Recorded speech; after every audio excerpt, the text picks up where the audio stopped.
Once upon a time, in the midwinter, when the snowflakes were falling like feathers from heaven, a queen sat sewing at her window, which had a frame of black ebony wood. As she stood, she looked up at the snow and pricked her finger with her needle. 3 drops of blood fell into the snow. The red and the white looked so beautiful that she thought to herself. Soon afterward, she had a little daughter who was white as snow, as red as blood, and as black as ebony wood. And therefore they called her Little Snow White. And as soon as the child was born, the queen died. A year later, the king took himself another wife. She was a beautiful woman, but she was proud and arrogant, and she could not stand it if anyone might surpass in her beauty. She had a magic mirror.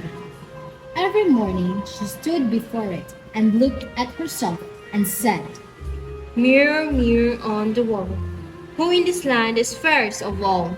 To this the mirror answered. You, my queen, are fairest of all. Then she was satisfied, for she knew that the mirror spoke the truth. Snow White grew up and became even more beautiful. When she was 7 years old, she was as beautiful as the light of day, even more beautiful than the queen herself. One day, when the queen asked her mirror, Mirror, mirror on the wall, who in this land is fairest of all? it answered, You, my queen, are fair. It is true, but Snow White is 1,000 times fairer than you. The queen took fright and turned yellow and green with envy. From that hour, whenever she looked at Snow White, her heart turned over inside her body. So great was her hatred for that girl. The envy and pride grew even greater, like a weed in her heart, until she had no peace day and night. Then she summoned a huntsman and said to him, Take Snow White out into the wood. I never want to see her again. Kill her, and as proof that she is dead, bring her lungs and her liver back to me. The huntsman obeyed and took Snow White into the woods.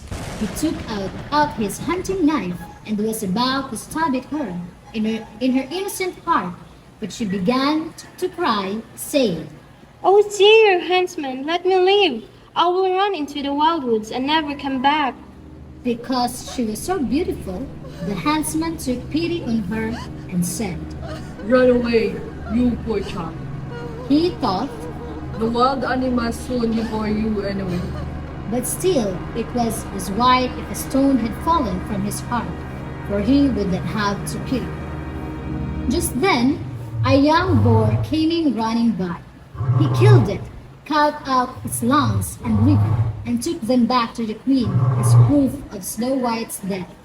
The cook had to boil them with salt, and wicked woman at them, supposing that she had eaten Snow White's lungs and liver.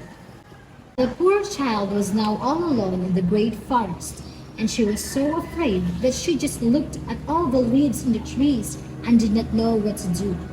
Then she began to run. She ran over sharp stones and through thorns, and wild animals jumped at her, but they did not know harm.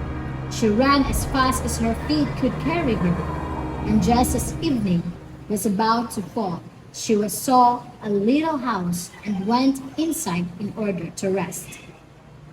Inside the house, everything was small, but so neat and clean that no one could say otherwise.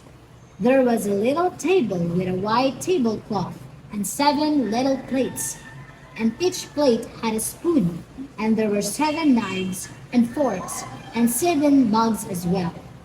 Against the wall, there were 7 little beds, all standing in a row and covered with snow white sheets.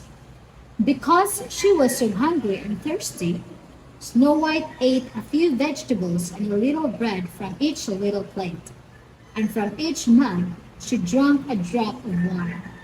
Afterward, because she was so tired, she lay down on a bed, but none of them felt right. One was too long, the other too short, until finally the 7 was just right. She remained lying in it, entrusted herself to God, and fell asleep.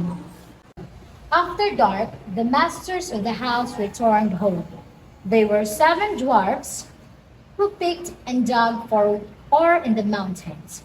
They lit little seven candles, and as soon as it was light in their house, they saw someone had been there, for not everything was in the same order as they had left it.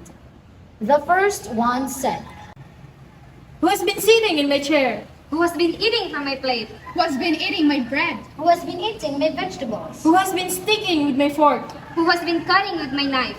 Who has been drinking from my mug? The first one saw that there were a little imprint on his head. Who stepped on my bed? The others came running up and shouted, Someone has been lying in mine as well. but the seventh one, looking at his bed, found Snow White lying there asleep. The seven dwarfs all came up running, and they cried out with amazement. They fetched their seven candles and shone the light on Snow White. Oh, good heaven! Oh, good heaven! This child is so beautiful! They were so happy that they did not wake her up, but let her continue to sleep there in the bed. The seventh dwarf had to sleep with his companions, 1 hour with each one, and then the night was done. The next morning, Snow White woke up, and when she saw the seven dwarfs, she was frightened, but they were friendly and asked, What is your name? My name is Snow White. She answered. How did you find your way to our house? The dwarfs asked further. Then she told him that her stepmother had tried to kill her, that the huntsman had spared her life, and that she had run the entire day. Finally, coming to their house, the dwarfs said, If you will keep house for us and cook, make beds, wash, sew, and knit, and keep everything clean and orderly, then you can stay with us, and you shall have everything that you want. Yes, with all my heart. So she kept house for them. Every morning they went into the mountains looking for ore and gold, and in the evening, when they came back, home their meal had to be ready. During the day, the girl was alone. The good dwarfs warned her, saying, Be careful about your stepmother. She will soon know that you are here. Do not let anyone in. Now the queen, believing that she had eaten Snow White's lungs and liver, could only think that she was again the first and the most beautiful woman of all. She stepped before the mirror and said, Mirror, mirror on the wall, who in this land is fairest of all? It answered, You, my queen, are fair, it is true, but Snow White beyond the mountains. With the seven dwarfs, it is still 1,000 times fairer than you. This startled the queen, for she knew that the mirror did not lie, and she realized that the huntsman had deceived her, and that Snow White was still alive. Then she thought and thought again how she could kill Snow White, for as long as she was not the most beautiful woman in the entire land, her envy would give her no rest. At last she thought of something.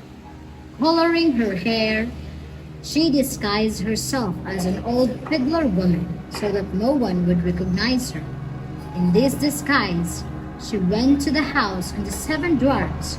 Knocking on the door, she called out, Beautiful wares for sale, for sale.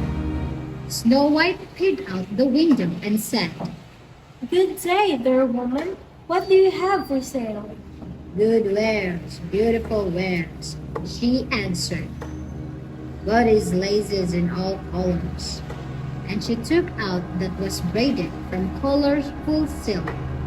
Would you like this one? I can let that honest woman in. Thought Snow White, then unbuttoned the door and brought the pretty body lace. Child, said the woman, how you look. Come, let me lace you up properly. The unexpected Snow White stood before her and let her do up the new lace. But the old woman pulled so quickly and so hard that the Snow White could not breathe. "You used to be the most beautiful one," said the old woman, and hurried away. Not long afterward, in the evening time, the seven dwarfs came home. How terrified they were when they saw their dear Snow White lying on the ground, not moving at all, as thought she were dead. They lifted her up, and seeing that she was too tightly laced, they cut the lace into two. Then she began to breathe a little. Little by little, she came back to life.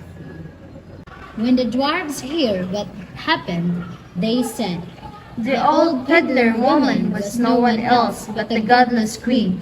Take care and let no one in when we are not with you. She went to the mirror and asked, Mirror, mirror on the wall, who in this land is fairest of all?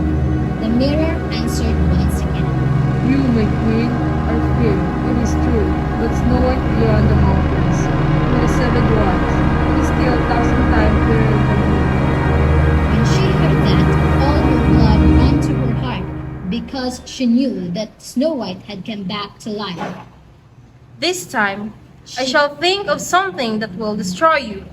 And with the art of witchcraft, which she understood, she made a poison comb that she disguised herself, taking the form of a different old woman. Thus, she went across the seven mountains to the seven dwarfs, knocked on the door, and called out, Good wares, for sale, for sale. Snow White looked out and said, Go on your way. I'm not allowed to let anyone in. You surely may take a look, said the old woman, pulling out the poison comb and holding it up. The child liked it so much that she let herself be deceived, and she opened the door. After they had agreed the purchase, the old woman said, Now let me comb your hair forever. She had barely stuck the comb into Snow White's hair, and when the poison took an effect, the girl fell down unconscious. You spiceman of beauty, said the wicked woman, you are now finished. And she walked away. Fortunately, it was almost evening, and the seven dwarfs came home. When they saw Snow White lying on the ground as if she were dead, they immediately suspected her mother. They examined her and found out the poison comb. He had secretly pulled it out when the Snow White came to herself again and told him what happened. Once again, they warned her to be on guard and to not open the door for anyone. Back at home, the queen stepped before her mirror and said, Mirror, mirror on the wall, who in this land is fairest of all? The mirror answered, You, my queen, are fair, it's true, but Snow White beyond the mountains, with the seven dwarfs, is still 1,000 times fairer than you. When the queen heard the mirror saying this, she took a tremble with anger. Snow White shall die, if it costs me my life. Then she went into her most secret room. No one else was allowed inside, and she made a poisoned apple from the outside. It was beautiful, white with red cheeks, and anyone who saw it would want it. But anyone who might eat it, no piece of it would not. Then, coloring her face, she disguised herself as a peasant woman, and thus she went across the seven mountains to the seven dwarfs. The door. Snow White stuck her head out of the window and said, I am not allowed to let anyone in. The dwarfs have forbidden me to do so. It's all right with me, answered the peasant woman. I'll get easily rid of my apples. Here, I'll give you one of them. No, I cannot accept anything. Are you afraid of poison? Asked the old woman. Look, I'll cut the apple in two. You eat the red half, and I shall eat the white half. Now, the apples have been so artfully made with the only red half was poisoned. Snow White longed for the beautiful apple, and when she saw that the peasant woman was eating part of her, she could no longer resist, and she stuck her hand out and took the poisoned half. She barely had a bite in her mouth when she fell to the ground and dead. The queen looked at her with gruesome stare, laughed loudly, and said, White as snow, red as blood, black as ebony wood. This time the dwarfs cannot awaken you. Back at home, she asked her mirror, Mirror, mirror on the wall, who in this land is fairest of all? It finally answered. You, my queen, are fairest of all. Then her envious heart was at rest, as well an envious heart can be at rest. When the dwarfs came home that evening, they found Snow White lying on the ground. She was not breathing at all. She was dead. They lifted her up and looked for something poisonous. They undid her laces. They combed her hair. They washed her with the water and blood, but nothing helped. The dear child was dead. She remained dead.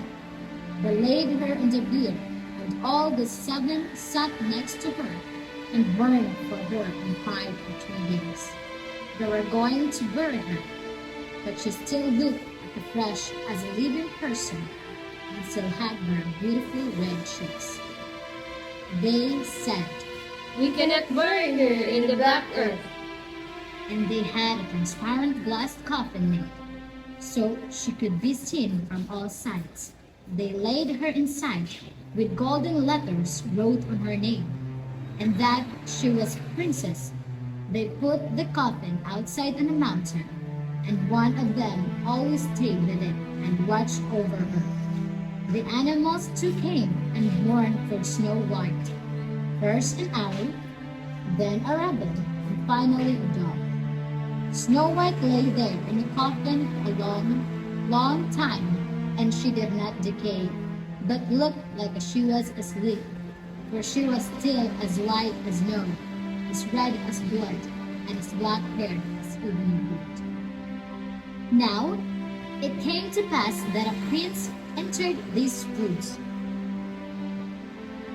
and happened into the dwarf's house, where he sought shelter for the night. He saw that was written in golden letters. Then he said to the dwarfs, Let me have the coffin. I will give you anything you want for it. but the dwarfs answered. We will not sell it for all the gold in the world.